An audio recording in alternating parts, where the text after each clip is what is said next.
यदा यदा हि धर्मस्य ग्लानिर्भवति भारत अभ्युत्थानं धर्मस्य तदात्मानं सृजाम्यहं परित्राणाय साधूनां विनाशाय च दुष्कृतां धर्म संस्थापनार्थाय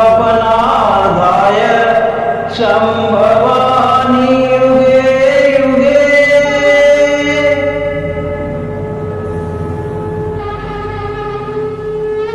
भीष्म ने युद्ध के पहले और बाद में बहुत ही महत्वपूर्ण बातें कही जो मानव वो मानवता के कल्याण के लिए, सुख के लिए, संपन्नता के लिए, जीवन में होने वाले कष्टों से मुक्ति के लिए अपने जीवन को, धर्म को किस कसौटी पर स्थापित करें, जिससे कि भीष्म कहते हैं सर्वप्रथम मनुष्य को अपनी वाणी पर नियंत्रण रखना चाहिए। कभी भी ऐसी वाणी का प्रयोग नहीं करना चाहिए जो किसी को अपमानित करे। निंदा करने से बचें। अहंकार और दंभ ये अवगुण हैं, इससे बचे तो आप सदा प्रसन्न रहेंगे। त्याग के बिना कुछ भी प्राप्त नहीं होता। त्याग के बिना परम आदर्श की सिद्धि नहीं होती। त्याग के बिना मनुष्य को भय से मुक्ति नहीं मिलती। त्याग के बिना मान सम्मान प्रतिष्ठा की प्राप्ति नहीं होती। अर्थात त्याग की सहायता से मनुष्य हर प्रकार के सुख को प्राप्त कर सकता है। भीष्म कहते हैं सुख दो प्रकार के मनुष्यों को मिलता है। पहला जो सबसे अधिक मूर्ख हो, दूसरा वो मनुष्य जिसकी बुद्धि ने प्रकाश में तत्व को देख लिया हो। जो लोग बीच में लटके रहते हैं वही दुखी जीवन जीते हैं।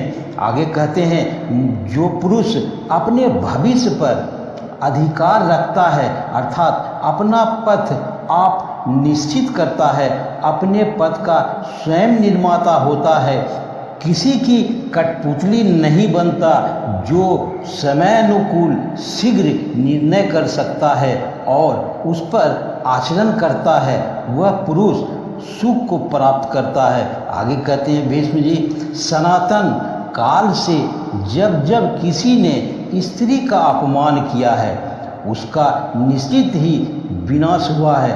भीष्म पितामह ने युधिष्ठिर को समझाते हुए कहते हैं स्त्री का पहला सुख उसका सम्मान है।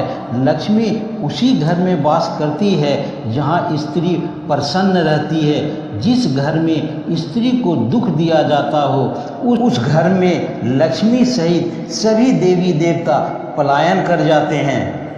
पितामह भीष्म ने एक बार युधिष्ठिर से कहा वत्स जब नदी पूरे वेग के साथ समुद्र तक पहुंचती है तो वो बड़े से बड़े वृक्ष को बहाकर अपने साथ ले जाती है। एक बार समुद्र ने नदी से पूछा कि तुम्हारा जल प्रवाह इतना तेज और शक्तिशाली है कि उसमें बड़े से बड़े पेड़ बह जाते हैं, लेकिन ऐसा क्या है कि छोटी सी घास, कोमल बेल और नरम पौधे को बहाकर नहीं ला पाती। नदी ने उत्तर दिया जब मेरे जल का बहाव चलता है तो बेलों, छोटी घास, नरम पौधे अपने आप झुक जाते हैं, किंतु पेड़ अपने कठोरता के कारण यह नहीं कर पाता, इसलिए मेरा प्रवाह उन्हें उखाड़ कर बहा ले जाती है। आगे कहते हैं महाभारत युद्ध के पहले श्री कृष्ण संधि के लिए हस्तिनापुर आए थे। पितामह भीष्म ने दुर्योधन को कहा वत्स संधि कर लो, क्योंकि जहाँ कृष्ण है वहाँ धर्म है और जहाँ धर्म है वहाँ जीत निश्चित है।